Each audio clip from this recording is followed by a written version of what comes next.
In the 1890s, the West was officially closed. People all over America learned that the West, which had always been out there, the Wild West, was no longer wild. It had, in fact, been tamed. The West had been won. People were confused about this. And one historian, Frederick Jackson Turner, even formulated an entire thesis around this in which he argued that all of American history, all of America's accomplishments had been driven by the presence of this untamed frontier. This becomes known as the frontier thesis. Turner argued that without a frontier, America as a country might even go so far as to cease to exist, that America itself could be could fail to progress any further because the presence of this frontier was so incredibly important to American development. It's not long, though, before Americans began looking for new frontiers elsewhere. In the late 1800s and early 1900s, European countries are building vast empires. Britain being, of course, the big winner from that scenario, but they are gobbling up Africa. They are taking parts of Asia. These colonies are vital for providing the raw materials that European industrial powers need to fund their industrial civilizations. They also provide markets. And so it's not long before Americans themselves begin to ask the question, shouldn't we also have an empire? Should we not also expand beyond this continent? Perhaps manifest destiny doesn't just mean having everything from the Atlantic to the Pacific. Maybe it means expanding American ideas to other countries as well, having control of other countries. Now, there are people who are not necessarily on board with the idea of America becoming an imperial power. Many Americans point out the fact that America itself started as colonies, 13 colonies, and they were so unhappy with that they fought a whole revolution and created a whole new government. So some people thought it would be hypocritical in a way for America to go out there and start gobbling up colonies. But others argued, many of them progressives, that America was a great and mighty and civilized nation, and that it had a duty to the rest of the world to take its ideas of democracy and its accomplishments and share them with other people. This was a positive thing for America to do. And ultimately, the people who are pushing for an empire will win out. America will gain its first few colonies in the late 1800s when it fights a short conflict with Spain. Spain has been steadily declining. It has never again achieved the glory it once had in the 14 and 1500s when it first began colonizing America. By this point, really all Spain has left is a few islands that it's holding in the Caribbean and in the Pacific. It no longer has the vast empire it once had.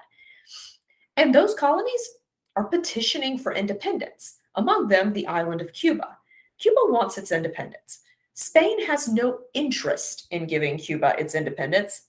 Not only that, they begin to crack down on Cuban dissenters and throwing them into what we today would recognize as concentration camps. Many European countries and the United States as well speak out against this. They tell Spain that what they're doing is not right, that how they are handling the situation is bad, and there are some sanctions that fly. It's very close to the situation we currently have with Russia in regards to what's happening in Ukraine. But Spain doesn't really care what everyone else thinks. Spain is desperate to hold on to what's left of its empire. Now, it's not long before the United States eventually sends a warship to Havana Harbor to show the Spanish that they really don't like the way that Spain, the inhumane way that Spain is treating the Cuban people. This warship is the USS Maine. Unfortunately, after sitting in the harbor a few days, the Maine explodes. Now, we know that there was actually no funny business afoot. These were steamships. Steamships ran off boilers.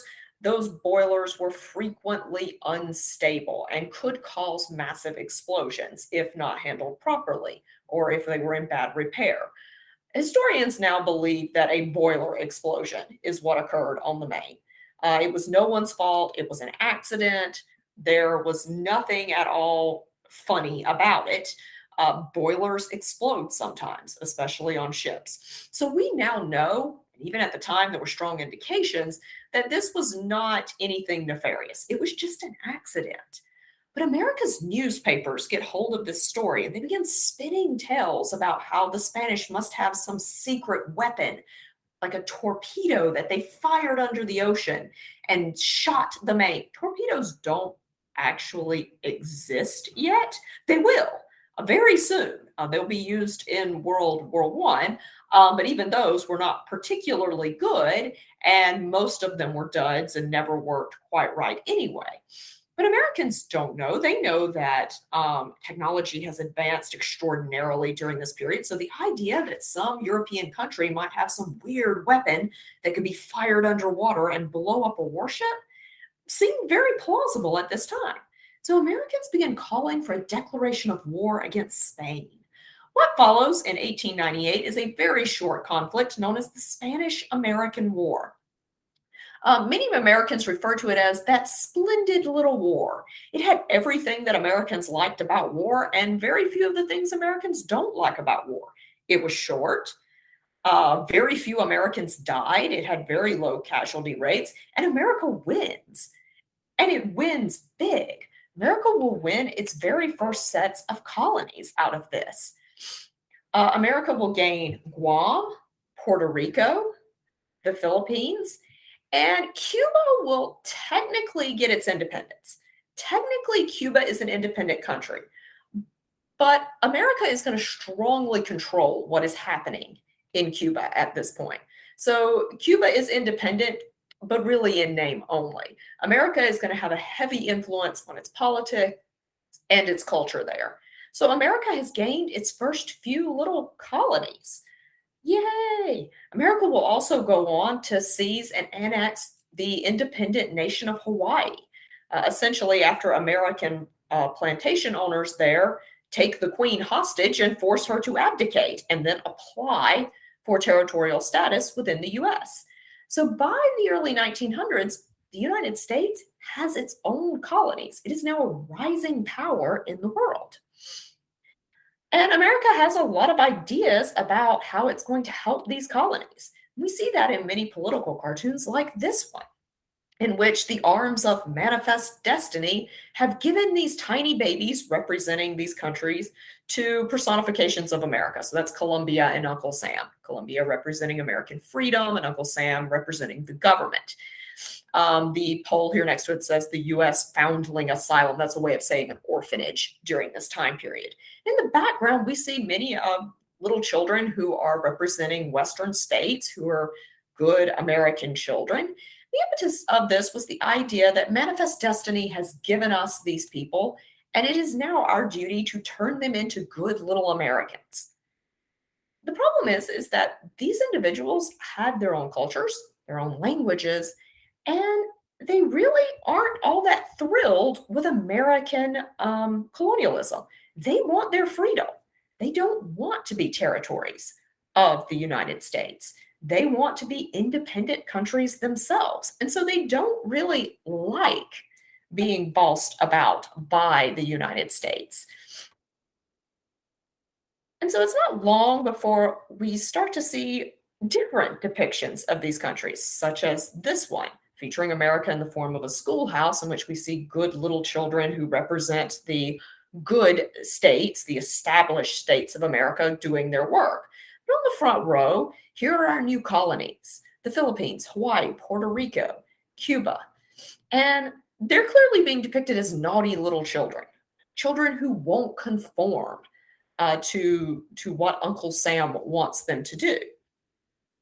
So it's not a particularly long amount of time before Americans begin to question, well, what do we do with people who don't accept what we view as our superior ways? And not just abroad, what do we do with people in the United States that are not accepting the superiority of American culture?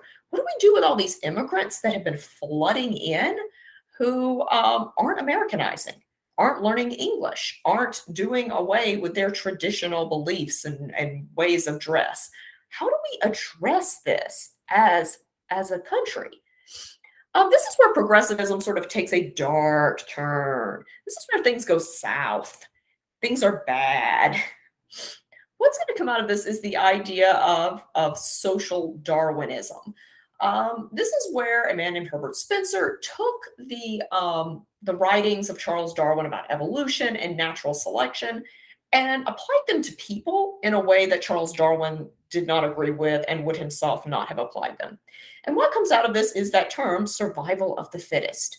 So, under social Darwinism, people who are succeeding in American society, people who are succeeding, who are doing well, who are middle class and better, those people are clearly of superior genes. They are fit.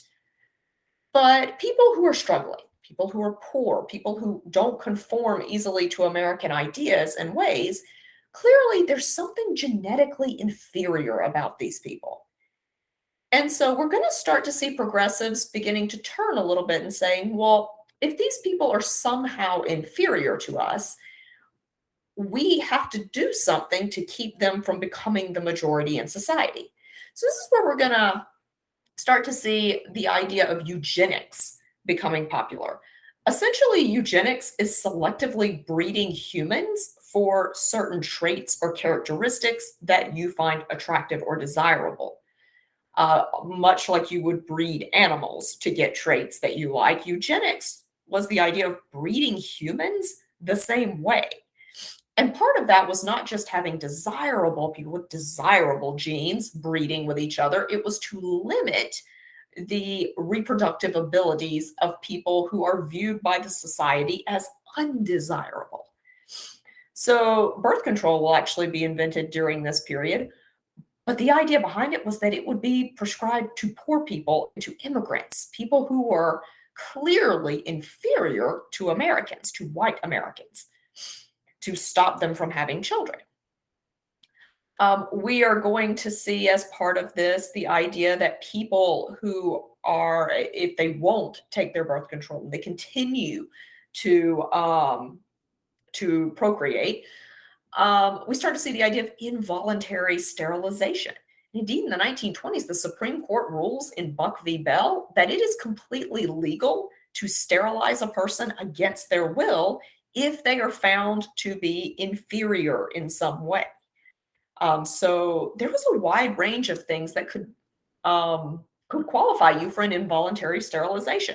If you were deemed to be in some way mentally incompetent, either because you have a learning disability or because you have a mental illness, you could be sterilized against your will.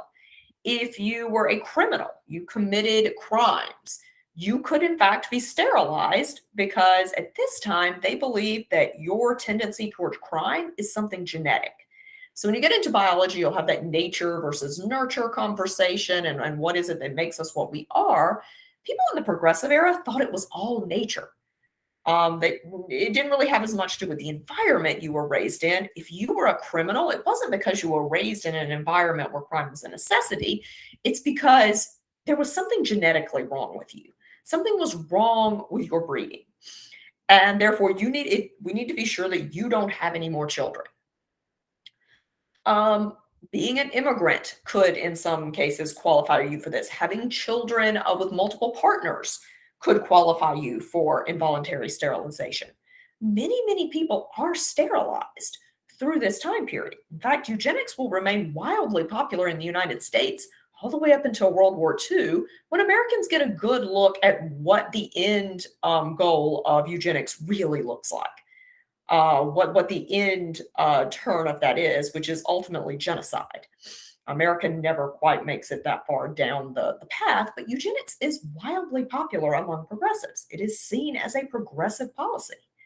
We're also going to see the rise of nativist groups during this period, groups that believe America should be reserved for white Northern Europeans who are also Protestants. So these groups hate Catholics, they hate immigrants, they hate Black people. Chief among these is going to be the resurgence of the Ku Klux Klan. So the Klan actually originally arises as a terrorist organization after the Civil War, and then it goes away. Then in 1915, it comes back. It's actually reconstituted, right in Atlanta on top of Stone Mountain, which is why there are so many dialogues right now about Stone Mountain and its place in history and whether that whole piece of art on the side of it should just be blasted out of existence. There's a reason that dialogue is occurring. Traditionally, it has been a rallying place for the Ku Klux Klan. In fact, this past weekend, there was a rally there, and I'm sure there were Klansmen among them. I'm sure there were. So the Ku Klux Klan is actually a progressive organization during this period. They believe in progressive ideas. They're going to strongly lobby for what they call the America First platform. And if that sounded familiar to you and you wondered why, when the Republican Party under Trump adopted this America First agenda, and so many people like got skeeved out about that, it's because that agenda was originally proposed by the KKK in the 19 teens and 1920s. The American First agenda, as part of this nativist agenda at this time, though, was that immigration should be limited. And they're going to argue for and successfully get some of this country's first immigration laws, laws that set up quota systems for how many people can come from certain countries, uh, codes that will flat out keep some people from immigrating at all. So we'll actually see Chinese being completely excluded from legal immigration into the United States during this period, as a result of these nativist pushes to keep America for Americans. And remember, when they're talking about America first during this period, and they're talking about America for Americans, they definitely mean white Northern European Americans who practice Protestant Christianity. They're not interested in any other groups of people. They don't think that those groups of people belong in this country. So this is sort of the dark, seedy underside of the progressive era. Now, the Klan will continue on throughout the 1920s. It'll collapse again in the 1930s, come back again in the 1950s during the Civil Rights Movement. It'll collapse again. I think we're on about the fourth or fifth incarnation of the KKK now. It's one of those groups that, like a bad penny, it just keeps turning up. But if you're writing about the Klan in the progressive era, it's important to know that it is, in and of itself, a progressive organization. The people in it considered themselves to be progressives for the most part. And they're hunting solutions to problems. We would see those solutions today as not particularly good solutions to those problems. So it's important to remember that while there's a lot of good things that we see in the progressive era, there is this dark undercurrent of the progressive era that we now acknowledge is probably not such a good thing. Now, the progressive era grinds to a complete and total halt during World War I. World War I kills the progressive era. And in our next video, we'll talk a little bit about America's involvement in that conflict and why it leaves such a bad taste in the mouths of many Americans.